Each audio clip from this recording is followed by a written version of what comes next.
জয় Hind students, আজিৰ ক্লাছত আমি ক্লাছ 10ৰ দ্বিতীয় পাঠ যোনটো আপোনাৰ ৭২তম অসম আছে তাৰে আজি আমি মৰাণসকলৰ বিষয়ে আলোচনা কৰিম আজিৰ ক্লাছত। ঠিক আছে, আৰু ইয়াতে মৰাণসকল আপোনালোকে জানে আমাৰ এইটো এটা মংগোলীয় মূলৰ জনগোষ্ঠী হয়। ইয়াৰে আপোনাৰ পৰিচয় দিয়া আছে, তাৰে পিছত দিয়া আছে আমাৰ তাৰে আপোনাৰ কি বুলি কয় সমাজ গাঁথনি বা তাৰে সমাজৰ পৰিচালনা কেনেকৈ চলিছিল গোটেইখিনি তাতে চাব পাৰিব। আৰু আপোনাৰ সমন্বয়জনক ক্ৰীড়াত সহ্য বুচৰদা তাৰপিছত আছে বীৰাংগনা ৰাধা ৰুকুনি নহয়, আৰু এইটো আপোনাৰ কি আছিল বদৌচা নহয়, কোন আছে আপোনাৰ কিৰাত সৌৰ্য বদৌচা নামবিলাক অলপ বেলেগ ধৰণৰ হয়, জপৰা জগধা। গতিকে এইবিলাক মানুহকেইটাৰ বিষয়ে আপোনালোকে ইয়াতে চাব পাৰিব।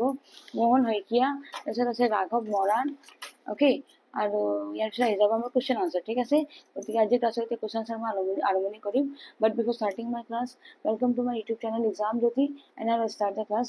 প্ৰথমতে আছে মৰাণসকলৰ নৃগোষ্ঠীয় পৰিচয় সম্পৰ্কে তিনিটা বাক্যত লিখা। অ'কে, গতিকে মৰাণসকলে অসম তথা উত্তৰ পূৰ্বাঞ্চলৰ আদিম অধিবাসী হয়।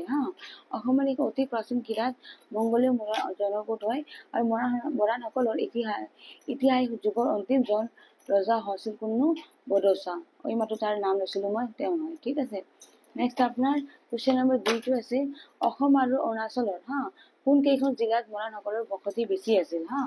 অসমৰ তিনিচুকীয়া জিলা, ডিব্ৰুগড় জিলা আৰু অৰুণাচল নামচাই আৰু চাংলাং জিলাত। ঠিক আছে, সিহঁতৰ মানে কি মৰাণসকলৰ বসতি ইয়াতে এটা লাইন দিব পাৰে যে মৰাণসকলৰ নেক্সট 3 নম্বৰটো চাবচোন, বুৰঞ্জীত উল্লেখ থকা আপোনাৰ বাঘঘৰ নহয়, বাৰঘৰটো কছাৰীৰ নাম লিখা।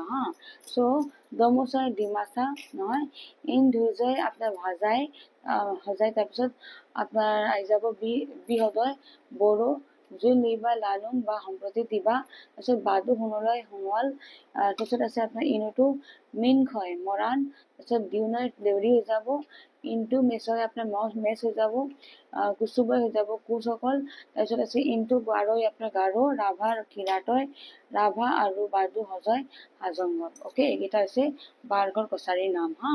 নেক্সট আপোনাৰ কুৱেশ্যন 4টো চাবচোন, মৰাণ ভাষাৰ 10টা শব্দ লিখা। 10টা শব্দ আপোনাৰ কি কি আছে অতীতৰ মৰাণ ভাষাৰ কেইটামান শব্দ হ'ল দি মানে পানী, মাই মানে ধান, মাইৰুম মানে চাউল, চান মানে সূৰ্য, দাল মানে চন্দ্ৰ, মোগাং মানে বৰষুণ, চেনফং মানে গছ, হান মানে চাহ, হাতাই মানে দাঁত, হাপা তোলা মানে ভৰি, তাৰপিছত হিবা মানে মতা, হিচি মানে মাইকী, দাদাই মানে ডেকা ল'ৰা, আৰু চেখলা মানে ছোৱালী। অ'কে, এইকেইটা শব্দ মই দি দিছো। নেক্সট 5 নম্বৰ কুৱেশ্যনটো চাবচোন, মৰাণসকলৰ ইতিহাসিক যুগৰ ৰাজ্যখনৰ চাৰিসীমা উল্লেখ কৰা।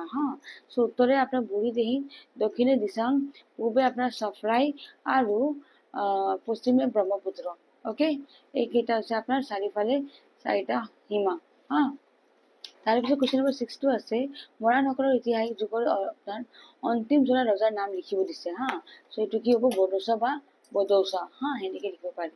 নেক্সট 7 নম্বৰটো আছে মৰাণসকলে বহাগৰ বিহু কেতিয়া কেনেকৈ পালন কৰে। বহাগৰ প্ৰথম মংগলবাৰে দেৱ দেৱীৰ পূজা অৰ্চনা কৰি বিহু নমাইছিল, আৰু মংগলবাৰে নমাই আৰু এইটো নমাইছিল। আচ্ছা, ঠিক আছে, আৰু মংগলবাৰে উৰুকা, বুধবাৰে গৰু বিহু আৰু বৃহস্পতিবাৰে মানুহ বিহু ৰূপে 7 দিন 7 ৰাতি বিহু পাতিছিল বিহু পালন কৰিছিল। অ'কে, গতিকে বিহু পালন কৰিছিল, আৰু এনেদৰে অন্যান্য অসমীয়াতকৈ ভিন্ন দিন বাৰত আজিও তেওঁলোকে বিহু পালন কৰে। অ'কে, অতি সম্প্ৰতি দেউৰীসকল বিহুৰ দৰে মৰাণসকলৰ বিহুক মৰাণ বিহু বুলি নামেৰে জনা যায়। অ'কে, নেক্সট আপোনাৰ 8 নম্বৰ কুৱেশ্যনটো আছে মৰাণসকলৰ 2টা বৃত্তিমূলক, 2টা গুণবাচক আৰু 2টা স্থানবাচক খেলৰ নাম লিখা। অ'কে, তেলপৰা তেলেপীয়া নাও নিৰ্মাণ কৰা সকলক নাওশলীয়া বুলি কয়, চিকৰি গণতা, কাৰি গঞা, তাৰপিছত আছে দহোটীয়া, ডিমৌ গৰীয়া, দাওচলীয়া নহয়, পেট ধোৱা, হাতীমৰীয়া, ৰং যুগনীয়া, ৰূপাই গণতা, মাজুলী গঞা, হালধি বৰীয়া, পোকা ধৰা, পটুৱাল ইত্যাদি। ঠিক আছে, এইবিলাক হৈছে সিহঁতৰ খেলৰ নাম। নেক্সট আছে কুৱেশ্যন নম্বৰ 9, মৰাণসকলৰ জাতীয় খেতিটো কি আছিল। এইটো আছিল আপোনাৰ হোমথিৰা বা কমলা টেঙা। অ'কে, নেক্সট আছে 10 নম্বৰটো মৰাণসকলৰ ডেকাসকলৰ দলপতিৰ দায়িত্ব কোনে ধৰণৰ আছিল? চ' মৰাণসকল ডেকাসকলৰ দলপতি সমাজ পৰিচালনাত আগভাগ লয়। অ'কে, মানে সমাজৰ পৰিচালনাত সিহঁতে সহযোগ কৰিছিল, আগভাগ লৈছিল। ক'ত ক'ত মৰাণসকলৰ দেৱ দেৱীৰ পূজাৰ হাল আছিল হা। চ' মৰাণসকলৰ শদিয়াৰ কেঁচাই ঘাটি হা, থানৰ লগতে তিনিচুকীয়া জিলাৰ মাকুমৰ যজ্ঞ হোৱা দেওশাল চৰাইদেউ আদিত শাল পাতি দেৱ দেৱীৰ পূজা কৰিছিল। অ'কে, নেক্সট আছে 12 নম্বৰটো। জম্বুটোকা লিখিব দিছে। সমন্বয়জনক কিৰাত সহ্য বদৌচা বীৰাংগনা ৰাধা ৰুকুণী, তাৰপিছত আছে বীৰ সেনাপতি ঝপৰা জগধা নহয় মোহন শইকীয়া আৰু ৰাঘৱ মৰাণ হা। চ' এতিয়া আমি সমন্বয়জনক কিৰাত সহ্য বদৌচাৰ বিষয়ে চাম। অ'কে, চ' মৰাণসকলৰ ইতিহাসিক যুগৰ অন্তিম জনা ৰজা আছিল বদৌচা, আৰু আহোমসকলে অসমত প্ৰৱেশ কৰাৰ সময়ত হা বদৌচাই ৰাজ্য শাসন কৰি আছিল হা। আৰু তেওঁৰ ৰাজ্যখন আপোনাৰ উত্তৰে বুঢ়ীদিহিং, দক্ষিণে দিচাং, পূবে চাফৰাই আৰু পশ্চিমে ব্ৰহ্মপুত্ৰ মহানদীৰ মাজৰ ভূখণ্ডত আছিল। তেওঁৰ ৰাজত্ব কালত ঠিক আছে অসমলৈ অহা চুকাফা সহিত হা লগত অহা আপোনাৰ টাইসকলক অতিথি পৰায়ণ মহানুভৱ বদৌচাই আদৰি লৈছিল, আৰু ৰজা বদৌচাৰ অনুমতি আৰু অতিথ্যত চুকাফা আৰু তেওঁৰ অনুগামীসকলে ইয়াৰ থলুৱা মৰাণ বৰাহী চুতীয়া কছাৰী সমাজৰ সৈতে বহু কাল জুৰি সমিল মিলেৰে বসবাস কৰি সকলোৰে আপোনা আৰু থলুৱা সমাজখনৰ অবিচ্ছেদ্য অংগ হৈ পৰিছিল। আনকি চুকাফালৈ নিজৰ কন্যাক বিয়াও দিছিল হা।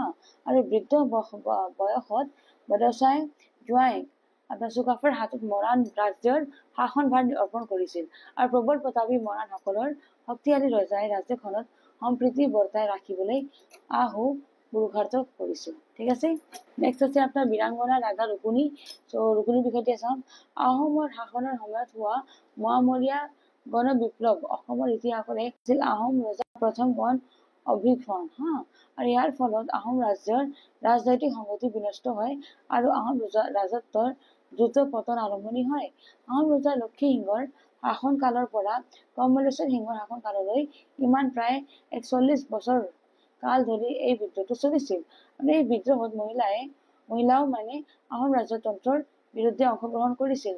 কথিত আছে যে মানে এইখিনি কোৱা হৈছে যে মহামৰীয়া বিদ্ৰোহী নাহৰ খুৰাৰ ৰাধা আৰু ৰুকুণী নামৰ পত্নী দুগৰাকীয়ে ৰণচণ্ডীৰ মূৰ্তি ধৰি এনেকৈ বীৰত্ব দেখুৱাইছিল যে ৰাজকীয় সৈন্য বাহিনীৰ মাজত জনৰব উঠিছিল যে ৰাধা ৰুকুণী মানৱী নহয়, কোনোবা দেৱীহে হা। তেওঁলোকে আচল পাতি বন্দুকৰ গুলীত ধৰে। অ'কে, এইটো উল্লেখ আছে যে এই দুই বীৰাংগনাই সেই কালৰ পৃথিৱীত নোহোৱা নপূজা এক শক্তিশালী যুঁজৰু নাৰী বাহিনী গঠন কৰিছিল। আৰু প্ৰথম যেতিয়া বিপ্লৱী বাহিনী আৰু ৰজাৰ সৰীয়া সৈন্য বাহিনীৰ মাজত মুখামুখি যুদ্ধ হৈছিল, তেতিয়া ৰাধা আৰু ৰুকুণীৰ প্ৰবল পৰাক্ৰমৰ সন্মুখত তিষ্ঠিব নোৱাৰি ৰাজকীয় বাহিনী সূক্ষ্মভাৱে পৰাজিত কৰা হৈছিল। আৰু সেই ৰণত ৰাধা আৰু ৰুক্মিণীয়ে পুৰুষৰ সাজত ধনু কাঁড়লৈ ৰণ দিছিল হা। এই তিৰোতা দুগৰাকী বৰ চতুৰ আছিল, আৰু গুপুতে ৰণৰ কৌশল জনাৰ বাবে সেইবিলাকৰ গাত কেৱে ধনুৰ কাঁড় কিম্বা শৈলেৰে গুলী লগাব নোৱাৰিছিল। ঠিক আছে, নেক্সট আছে গ নম্বৰটো বীৰ সেনাপতি ঝম্পা জগধা। আমাৰ যে ৰাধা ৰুক্মিণী যে আছে দুইজনে বহুত বীৰাংগনা আছিল, বহুত মানে বেছি সাহসী থকা, মানে দেৱ দেৱীৰ নিচিনা মানে সিহঁতৰ শক্তি আহি গৈছিল, আৰু সেনেকে সিহঁতে পৰাজয় কৰিছিল নহয় সিহঁতক। অ'কে, এতিয়া ঝপৰা জগধাৰ বিষয়ে চাম। মৰাণ জনজাতিৰ এগৰাকী বীৰ পুৰুষ ঝপৰা জগধা আছিল ১০ম শতিকাৰ উল্লেখযোগ্য ব্যক্তি। তেওঁৰ পিতৃৰ নাম আছিল দাৰবী পুহাল বলি, আৰু সাহসী ঝপৰা জগধাই দৰালি কালৰে পৰা বিভিন্ন দুঃসাহসিক কাম কৰিছিল। বিভিন্ন কামত আগৰণুৱা জগধাই সমষ্টি ন্যায়ৰ মাজত মুখ্য স্থান লাভ কৰিবলৈ সক্ষম হৈছিল, আৰু সেই সময়ত আন জনজাতিৰ লগত লগা যুদ্ধ বিগ্ৰহত জগধাই নেতৃত্ব লৈ মহাপৰাক্ৰমৰে পৰাস্ত কৰিছিল। সেনাপতিৰ দায়িত্ব লাভ কৰি তেওঁ সৈনিকসকলক পশ্চিমঘানাদি ৰণত পাৰ্গত কৰি তুলিছিল, আৰু আন মৰাণ প্ৰধান অঞ্চলত উপদ্ৰৱ কৰা পাহাৰীয়া জাতি জনজাতিক খেদিবলৈ জগধাৰ সৈন্যক দলক আহ্বান জনোৱা হৈছিল। এনে ধৰণৰ অনেক যুদ্ধত ঝপৰা জগধাই নিজ জাতিক ৰক্ষা কৰি জাতীয় বীৰ ৰূপ পৰিগণিত হৈছিল। অ'কে, নেক্সট আপোনাৰ আছে মোহন শইকীয়া। মোহন শইকীয়াৰ বিষয়ে চাম এতিয়া। চ' মৰাণসকলৰ পুৰোধা ব্যক্তিসকলৰ অন্যতম মোহন শইকীয়াই 1930 চনৰ 22 নৱেম্বৰ তাৰিখে জন্মগ্ৰহণ কৰে। অ'কে, তেওঁৰ জন্মস্থান আছে তিনিচুকীয়া জিলাৰ তালাপাৰ এক অতি ভিতৰুৱা অঞ্চলৰ 22 নম্বৰ তামুলী গাঁও। গাঁৱৰ বিদ্যালয়ত আনুষ্ঠানিক শিক্ষা গ্ৰহণ কৰি তেওঁ পিছলৈ অৰ্থাৎ 1955 চনত ডিব্ৰুগড় কানৈ বাণিজ্য মহাবিদ্যালয়ৰ পৰা BCom পাছ কৰে আৰু ইয়াৰ পাছত তেওঁ ডিব্ৰুগড় জিলাৰ ৰাজহ চক্ৰ বিষয়া কাৰ্যালয়ত কেৰাণী পদত যোগদান কৰে নহয়।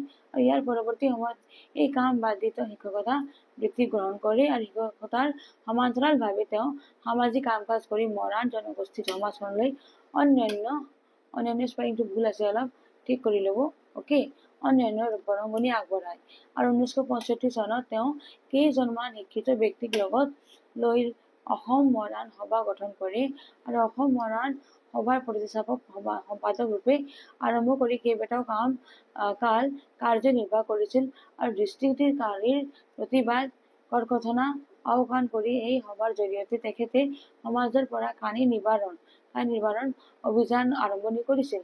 তেখেতৰ দিনত এই মৰাণসকলৰ অনুচুকীকৰণ কৰা, মৰাণসকলৰ বিনা প্ৰিমিয়ামে মাটিৰ পট্টা দিয়া, মৰাণ বেল্ট এণ্ড বুকছ গঠন কৰা আদিকে ধৰি বহু দাবী সম্বলিত স্মাৰক পত্ৰ চৰকাৰৰ ওচৰত প্ৰদান কৰা হৈছিল। অ'কে, চ' কিয় বৈশিষ্ট্যপূৰ্ণ মৰাণ বিহুক তেওঁ এখন বুঢ়া সমাজৰ পৰা বাহিৰলৈ উলিয়াই বহল সমাজত পৰিচয় কৰাই দিছিল। তদুপৰি তেওঁৰ সৃষ্টি কৰা মৰাণ বিহুগীতৰ কেছেট হাতও পাতও মৰাণ সংস্কৃতিৰ এক অনুভৱ চানেকি হয়। ঠিক আছে, নেক্সট এইটো আপোনাৰ আহিব, এইটো হ'ব আপোনাৰ নম্বৰটো নম্বৰ ৰাঘৱ মৰাণ। ঠিক আছে, ৰাঘৱ মৰাণ বিষয়ে চাম এতিয়া।